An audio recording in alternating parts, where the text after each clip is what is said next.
1326 ईस्वी अलाउद्दीन खिलजी ने चित्तौड़गढ़ दुर्ग खिजरा खां को सौंप दिया था। खिजरा खां ने चित्तौड़गढ़ दुर्ग मालदेव सोनीकरा को सौंप दिया था और महादेव सोनीकरा का बेटा था जैसा या बनवीर सोनकरा। सिसोदिया गांव से अमितेव सिसोदिया ने 1326 ईस्वी में जैसा और बनवीर सिसोदिया सोनकरा पर हमला कर दिया था। इस युद्ध में सिसोदिया गांव के अमितेव सिसोदिया विजय प्राप्त करते और चित्तौड़गढ़ दुर्ग पर पुनः सिसोदिया का अधिकार हो जाता। अतः अमितेव सिसोदिया को सिसोदिया वंश की स्थापना की थी मेवाड़ में। मेवाड़ का उत्तरक कहा जाता है अमितेव सिसोदिया को। इन्हें विषम घाटी पंचानन कीर्ति स्तंभ प्रशस्ति में कहते हैं। वीर राजा इनको रसिक प्रिया में कहते हैं और प्रबल हिंदू शासक कर्नल जेम्स टॉर्नी ने कहा था। विषम घाटी पंचनाम का शाब्दिक अर्थ होता है पर विकट परिस्थितियों में सिंह के समान रुका रहने वाला। अमितेव सिसोदिया ने मेवाड़ में अन्नपूर्णा माता या बड़ी माता मंदिर चित्तौड़गढ़ दुर्ग में बनाया था। अमितेव सिसोदिया ने मेवाड़ के राजा राणा या महाराणा कहलाए। अमितेव सिसोदिया से पहले मेवाड़ के शासक रावल कहलाते थे। मेवाड़ में रावल शाखा का अंतिम शासक रावल रतन सिंह थे। अमितेव सिसोदिया को मेवाड़ में छापामारी पद्धति का जनक कहा जाता है। अमितेव दिल्ली सल्तनत के मोहम्मद बिन तुगलक तथा फिरोज शाह तुगलक के समकालीन थे।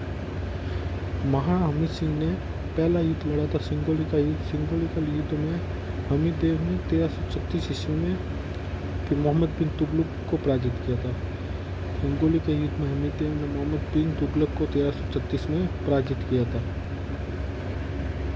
अमितेव के बाद आए थे महाराणा चैत्र सिंह 1367 ईस्वी 1382 ईस्वी। महाराणा चैत्र सिंह ने मालवा के दिलावर खां को पराजित किया और मेवाड़ महाराणा मालवा संघर्ष की शुरुआत की। महाराणा चैत्र सिंह के समय मेवाड़ मालवा संघर्ष की शुरुआत होती है। महाराणा चैत्र सिंह ने बूंदी के लाल सिंह को पराजित किया और मेवाड़ में बूंदी संघर्ष की शुरुआत की। मतलब महाराणा चैत्र सिंह के समय मेवाड़ मालवा संघर्ष और मेवाड़ बूंदी संघर्ष की शुरुआत होती है। फिर आए महाराणा लक्ष्य सिंह जिन्हें राणा लाखा भी कहते 1382 से 1421 तक। महाराणा लाखा के समय जावर में चांदी की खान मिली थी। महाराणा लाखे के दरबारी विधान थे चौटिंग पट और जनेश्वर पट। महाराणा लाखे के शासनकाल में पिच्चू पंचानन ने पिचोला झील के निर्माण करवाया था और इस पिचोला झील के किनारे नटनी का चबूतरा बनाया। राणा लाखा ने मेवाड़ में तीर्थ कर समाप्त किया था। इसकी जानकारी हमें संगी ऋषि शिलालेख में मिलती है। राणा लाखा ने तारागढ़ बूंदी के शासक अमितेव हाड़ा पर आक्रमण किया लेकिन जीत नहीं पाया तो राणा लाखा ने सौगंध खाई थी, जब तक तारागढ़ जीत नहीं लेता अन्न जल ग्रहण नहीं करूँगा।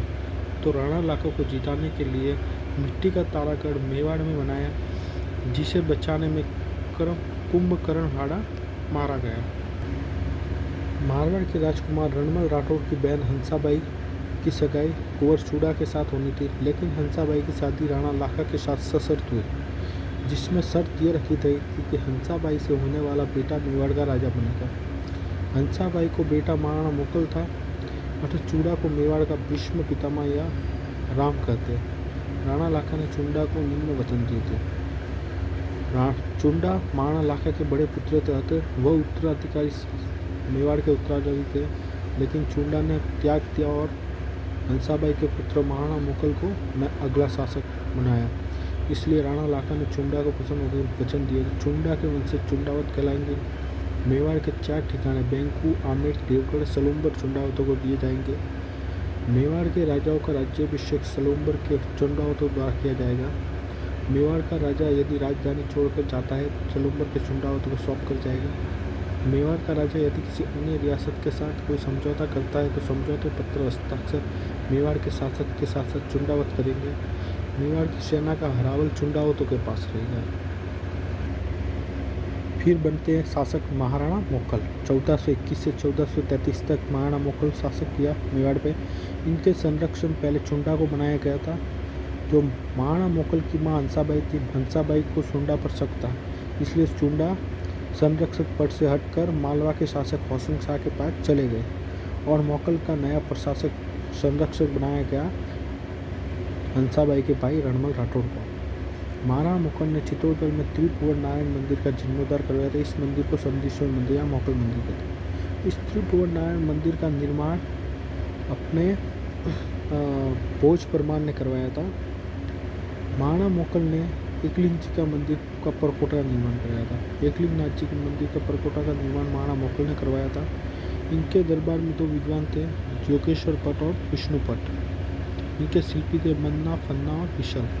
महाराणा मोकल की रानी गौरंबिका ने चित्तौड़गढ़ में बावड़ी का निर्माण करवाया। महाराणा मोकल ने अपने भाई बाघ सिंह की स्मृति में बकेला तालाब चित्तौड़गढ़ में निर्माण करवाया।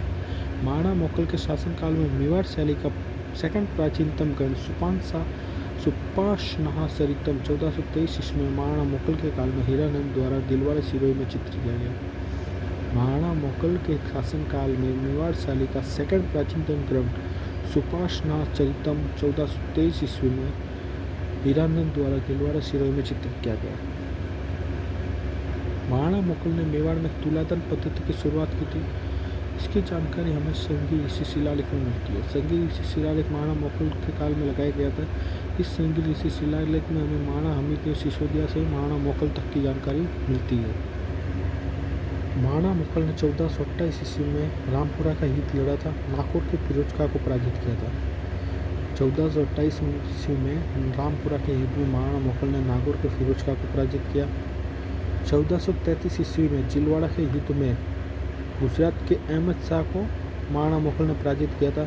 इस जिलवाड़ा के युद्ध में महाराणा मोकल की रानी कमलावती लड़ते हुए वीर गति को प्राप्त होती है। और इस जिलवाड़ा युद्ध में महाराणा लाखा के दासी पुत्र चाचा और मेरा और उसके साथी मेपा पवार ने महाराणा मोकल की हत्या कर दी थी। महाराणा मोकल की हत्या चाचा मेरा और उसके साथी मेपा पवार ने कर दी थी। इससे आगे हम पढ़ेंगे महाराणा कुंभा। महाराणा कुंभा के सामने दो चुनौती थी। ये हम नेक्स्ट पार्ट में पढ़ेंगे आगे नहीं।